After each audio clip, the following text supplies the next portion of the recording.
Kevin Andrews is a former immigration minister. He has spoken forcefully about what is emerging as a farce, and he's on the line. Kevin Andrews, good morning. Good morning, Alan. Can I just ask you this question firstly in relation to an AFP report? I mean, wasn't there a so-called confidential AFP report on people smuggling by the Australian Federal Police warning the government that its policy changes in relation to illegal immigration, the dismantling of the Pacific Solution and so on, would lead to an upsurge in illegal boat arrivals? There was clearly a report. The government won't release it citing operational reasons, but it seems quite clear that this report did warn the government. And that wasn't unusual because when we were in government, we had, reports from AFP and other security agencies telling us on a regular basis what the situation was. Now, well, we know what the situation is now. I mean, if Kevin Rudd believes in the Refugee Convention, then I wonder, is he explaining that to Indonesia and asking them to sign up? Well, I don't know what he's doing with Indonesia. I mean, what we see from Mr. Rudd is that he's loudly proclaiming his meekness. He says, I'll do something about it and I'm acting tough. But the real question is, well, what's happening? Now, when we were in government, Alan, we took some tough measures and we stopped the people smuggling.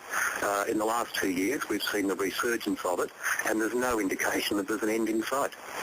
Well, let me ask you a couple of questions that I would certainly like to ask Mr. Rudd. First question, why should queue jumpers who can afford to travel be privileged over refugees who lie in desperate situations, refugee camps around the world? They shouldn't, Alan, and this is the central moral issue in this whole saga. There are millions of people in refugee camps around the world. There are people on the Thai border who have been displaced and in camps for close to 20 years.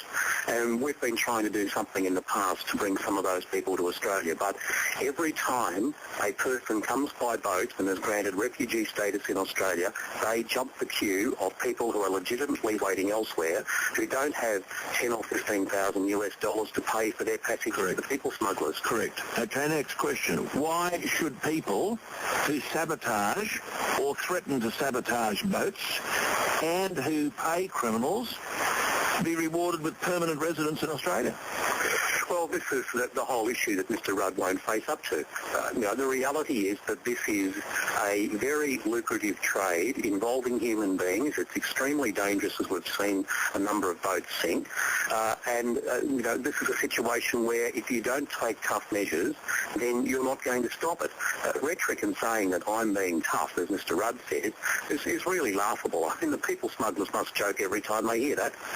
Why do Afghans who've been living in Pakistan or Iran in safety for years need to be given a protection visa in Australia? Well, that's a good question in relation to a lot of these matters. People pass through a number of countries usually before they get to Australia. We know that there are porous borders on many of the countries in Asia. They come through a number of countries before they actually get to Australia. So what's clear about this is that their determination is to get to Australia, not to necessarily get away from a particular area of conflict. As you say, some have been living in other countries for many years. Why would the Prime Minister describe in the most pejorative language the detention centre on Christmas Island as a white elephant, yet now fill it to overflowing to such an extent that he's now got to consider mainland options?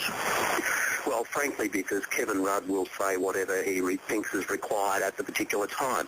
When he was in opposition, he was critical of our policies. He was very critical of us spending the money to build a new detention centre on Christmas Island, saying that it wouldn't be used. Of course, it wasn't being used then because we'd stopped the people smuggling. But now we have a complete turnaround. He's got the centre which we built, which it can't even house the number of people coming.